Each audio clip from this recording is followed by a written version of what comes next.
Hello students, in this video we will cover chapter 11, that is special services in relation to debt instruments and government securities.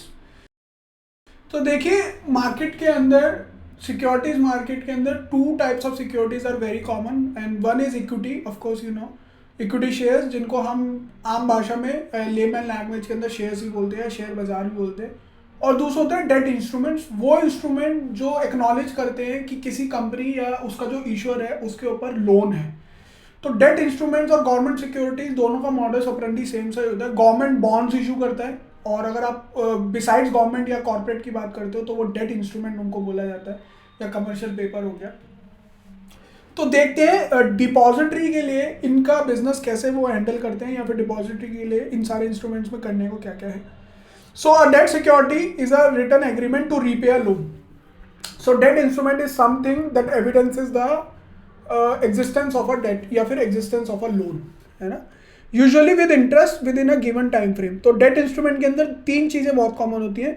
एक तो fixed time period के लिए होता है, ठीक है। इसके अंदर आपको डिविडेंड नहीं मिलता, इसके अंदर आपको ब्याज मिलता है जिसको आप इंटरेस्ट बोलते हो, और इसके अंदर प्रिंसिपल अमाउंट जो भी आप इन्वेस्ट करोगे वो भी तय सीमा के बाद फिक्स्ड टाइम के बाद आपको वापस मिलता है ना। और debt security is also refer to as a debt instrument depending on the features like tenure यानी time period, interest rate etcetera, और category of the issuer. Debt instruments can be classified into different categories like bonds, अगर government issue करती है तो bonds बोलते हैं, debentures, commercial paper ये भी कॉर्पोरेट्स इशू करते हैं, गवर्नमेंट सिक्योरिटी स्टेट गवर्नमेंट या फिर सेंट्रल गवर्नमेंट जो इशू करती है, या फिर ट्रेजरी बिल जो आरबीआई इशू करता है शॉर्ट टर्म पीरियड के। सो इनका आइडेंटिफिकेशन मार्क क्या होता है, मैंने बताया था, ए फॉर सेंट्रल गवर्नमेंट होता है, बी फॉर स्टेट गवर्नमेंट होता है। Then each debt security is given a unique identification in the depository system which is linked to the special features through an ISIN as well as a descriptor. Each instrument is identified separately in the system through a unique code called ISIN, and ISIN we have already discussed. Then admission of debt instrument to the depository system. An issuer may offer demat facility for its debt instrument. मैंने आपको बताया था जब भी कोई भी company या कोई भी इशूअर कोई भी इंस्ट्रूमेंट को इशू करता है, कोई भी इंस्ट्रूमेंट ऑफर करता है पब्लिक को, तो पहले उस इंस्ट्रूमेंट के लिए डीमेट फैसिलिटी अरेंज करानी पड़ती है उस इशूअर को। तो वही है इस टॉपिक के अंदर। An issuer may offer a demat facility for its debt instrument by sending a request to the depositories detailing the type of the instrument. तो डिपॉजिटरी पे वो एप्लीकेशन लगाएगा, ठीक है, और एप्लीकेशन में के साथ साथ वो क्या करेगा, इंस्ट्रूमेंट के डॉक्यूमेंट्स देगा, इंस्ट्रूमेंट के फीचर्स बताएगा कि किस तरीके का इंस्ट्रूमेंट है और क्या क्वांटिटी है इसकी, और डिस्टिंक्टिव नंबर क्या है, और इसका टेन्योर क्या रहेगा, इसमें कितना इंटरेस्ट मिलेगा। तो ये सारे फीचर्स उसको बताने पड़ेंगे।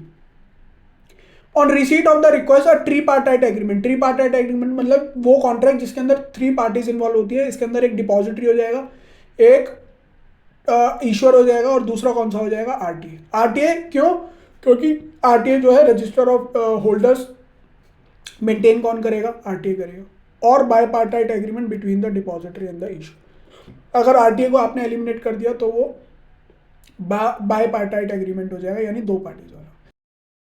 अब की फीचर्स क्या होंगे, identification of right ISIN number, उसके बाद लेटर ऑफ अलॉटमेंट दिया जाता है। लेटर ऑफ अलॉटमेंट माने मतलब जो भी होल्डर है उसको वो जो सिक्योरिटी अलॉट हो गई है।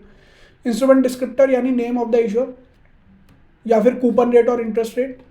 कूपन इंटरेस्ट रेट आप कितना कंपनी कितना देगी। सिक्योरिटी का नाम क्या है, क्या वो बॉन्ड है, क्या वो सर्टिफिकेट ऑफ डिपॉजिट है, क्या वो कमर्शियल पेपर है, क्या वो डिबेंचर है, तो ये सब बताना पड़ेगा। Redemption date, value, time of maturity क्या है, उसकी फेस वैल्यू कितनी है। देखिए जो डिबेंचर है वो भी फेस वैल्यू पे जाते हैं, मान के चलिए 100 रुपये उसकी फेस वैल्यू रख देंगे और 400 रुपये उसका प्रीमियम रख देंगे। Time value of money and redemption date. Redemption date यहाँ पे दोबारा हो गया, ठीक है। टाइम वैल्यू ऑफ मनी भी इतना इंपॉर्टेंट नहीं है यहाँ पे, टाइम वैल्यू ऑफ मनी भी इतना इंपॉर्टेंट नहीं है। सो कॉर्पोरेट एक्शन, अब कॉर्पोरेट एक्शन इन केस में क्या होता है, इंटरेस्ट रेट। इंटरेस्ट रेट जब इंटरेस्ट डिक्लेरेशन, और उसके बाद रिडम्पशन। रिडम्पशन माने कि जब डिबेंचर्स का पैसा वापस दिया जाता है, प्रिंसिपल अमाउंट वापस दिया जाएगा। गवर्नमेंट मतलब जो भी डेट सिक्योरिटीज होती है उनके अंदर प्रिंसिपल अमाउंट वापस करना होता है, तो प्रिंसिपल अमाउंट उन्हीं को तो वापस करेंगे जो उस टाइम पे उस दिन पे उसके होल्डर होंगे, है ना। तो issuer through it's RTA will credit the interest या फिर redemption proceeds directly in the bank account of the investor based on the bank details linked with the demat account at the time of payment, or will send the interest warrant directly to the investor as per the bank details provided in the demat account. Address लिखा हुआ है यहाँ पे, bank details आएगा. Bank में credit आता है direct, just like dividend. अब सर्टिफिकेट ऑफ, दूसरा है सर्टिफिकेट ऑफ डिपॉजिट. ये सर्टिफिकेट ऑफ डिपॉजिट कौन इशू करता है? बैंक या फिर non banking finance company, financial institute जिनको बोलते हैं. और ये लार्ज सम में होता है, मान के चलिए 5 लाख या फिर इन मल्टीपल देयर ऑफ. और ये किस में होता है? डीमेट फॉर्म में होता है. डीमेट फॉर्म में होता है. और इसका जो मॉडस ऑपरेंडी है सेम एज फिक्स डिपॉजिट है, जो हम एफडी कराते हैं बैंक्स के अंदर, सेम उसी की तरह होता है सर्टिफिकेट ऑफ डिपॉजिट भी, बट ये लार्ज डिनोमिनेशन में होता है और राउंड फिगर्स में होता है. 5 लाख, 10 लाख, 15 लाख. और जनरली बहुत शॉर्टर टाइम पीरियड के लिए होता है, 7 दिन, 1 महीना, 5 महीना, 6 महीना, 1 साल, बस. इससे ज़्यादा, 1 साल से ज़्यादा इसकी टेन्योर नहीं होता है. और अगेन ये डीमेटेरियलाइज्ड फॉर्म में पॉसिबल होता है. और जैसे इसका टेन्योर जो है ओवर होता है, लैप्स होता है, ये फिर उसके बाद आपको पेमेंट मिल जाती है with along with the interest.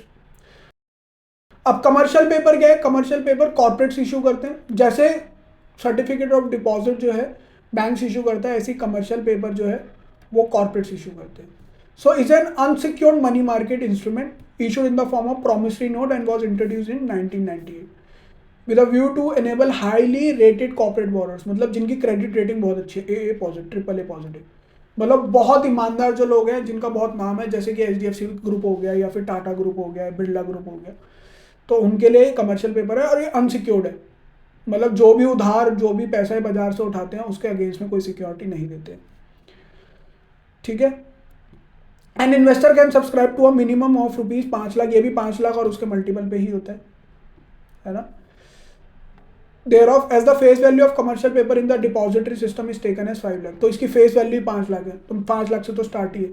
The securities will be credited to the investor's account in terms of units. Unit में दिया जाता है. Allotment of commercial paper can be made directly in the dematerialized form with the depository, and issuers will have to provide a demat account number. तो demat account number देना पड़ेगा along with the DPID to the issuer. ठीक है ना. रही बात government securities की, तो देखिए गवर्नमेंट सिक्योरिटीज़ वो होती हैं जो सेंट्रल गवर्नमेंट, स्टेट गवर्नमेंट और आरबीआई इशू करते हैं. इन शॉर्ट बस यही बात है. तो central government means are securities created and issued by the central government, state government for the purpose of raising a loan. ठीक है. They are various types of government security issued by RBI. RBI issue करता है. Include dated security, treasury bill, sovereign gold bond, हमने discuss किए थे. Sovereign gold bond मतलब जो आपका पैसा ये समझ के लगाते हैं कि आपके पैसों का सरकार ने गोल्ड खरीद लिया, वो सॉवरिन गोल्ड बॉन्ड होते हैं. Floating rate bond, inflation index bonds या फिर etcetera. Dated securities have a maturity period of more than 1 year. Dated माने जो लॉन्ग टर्म के लिए होती है. ट्रेजरी बिल्स की तो अप टू 1 ईयर होती है, बहुत छोटे छोटे टाइम पीरियड के लिए होते हैं. 14 डेज से स्टार्ट होते हैं. 14 days, 91 days, 182 days and 364 days. All the activities relating to the issue of government security, issue management, settlement of trade is being done by the RBI. So RBI, government ने किसको authorise किया हुआ है कि RBI manage करेगा. पैसा raise करके भी आरबीआई देगा और फिर पैसों को रिफंड भी आरबीआई करता है. इंटरेस्ट रेट भी आरबीआई ही तय करता है. कितना पैसा करना है वो भी आरबीआई तय करता है. और आरबीआई का कौन सा डिपार्टमेंट है? Public debt office. An investor in government security has the option to have the security either in physical form, again physical form खत्म हो गया, और in a book entry form commonly known as SGL form. ठीक है. Primary एसजीएल और secondary एसजीएल, फिर यहाँ पे एक हमने डिफरेंस रखा है. So the account is open with the RBI directly. तो प्राइमरी एसजीएल के अंदर क्या होता है? आरबीआई के साथ आपका डायरेक्ट अकाउंट होता है. और ये कौन खुलवाता है? जो बहुत बड़े बड़े इंस्टीट्यूशनल इन्वेस्टर होते हैं, ये वो खुलवाते हैं, institutional investor. Only entities fulfilling eligibility criteria prescribed by the RBI are permitted to have a SGL accounts. Can be use only for own investment of the account holder. Secondary SGL क्या होता है? Secondary SGL facility is to be use to keep accounts of the constituent investors. अब institutional investor में भी अगर किसी और ने इन्वेस्टमेंट करी हुई, क्योंकि इंस्टीट्यूशनल इन्वेस्टर यानी संस्थागत निवेशक है. अब संस्थागत निवेशक के भी तो कुछ निवेशक होते हैं. मान के चलिए ये म्यूचुअल फंड ही हो गया, ये म्यूचुअल फंड हो गया. तो म्यूचुअल फंड के अंदर भी तो इंडिविजुअल्स की इन्वेस्टमेंट होती है. तो सेकेंडरी लेजर उस इंडिविजुअल्स के लिए होते हैं. उन इंडिविजुअल्स का रिकॉर्ड रखने के लिए सेकेंडरी लेजर बनाई जाती है. For clients who are not eligible to directly open primary SGL accounts, and the entity which offers the secondary SGL facility has to keep a sub accounts of each investor. ठीक है, ये फर्क होता है. The depository's government security cell also rejects the dematerialization request in case RBI rejects the transfer on account of signature mismatch. Signature mismatch के case में आपका डीमेटलाइजेशन का एप्लीकेशन कैंसिल हो सकता है. In such cases, DP intimates the client of rejection by letter. The procedure for the transfer of government security within the depository is exactly the same of the transfer of equity shares. Buy or sell simple होगा.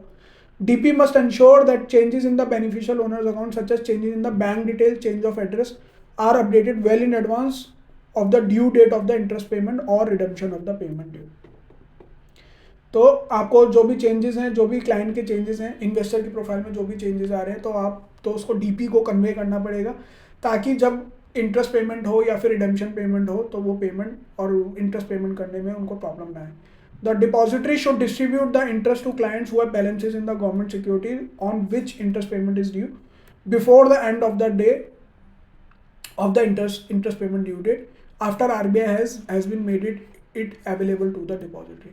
तो ये कह रहे हैं कि जैसे ही RBI ने depository को वो सारा पैसे का लेखा जोखा दे दिया या फिर मनी ट्रांसफ़र कर दिया, तो डीपी को वो मनी क्रेडिट करनी पड़ेगी उसी दिन, जो दिन ड्यू डेट है. ड्यू डेट के एंड होने से पहले डीपीज को जो भी रिस्पेक्टिव डेट होल्डर्स हैं या फिर जो इन्वेस्टर्स हैं उनको वो पैसा जो है उसी दिन ट्रांसफ़र करना पड़ेगा.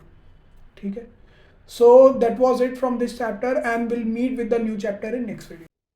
That's it for today's class. We'll discuss the new topic in next video.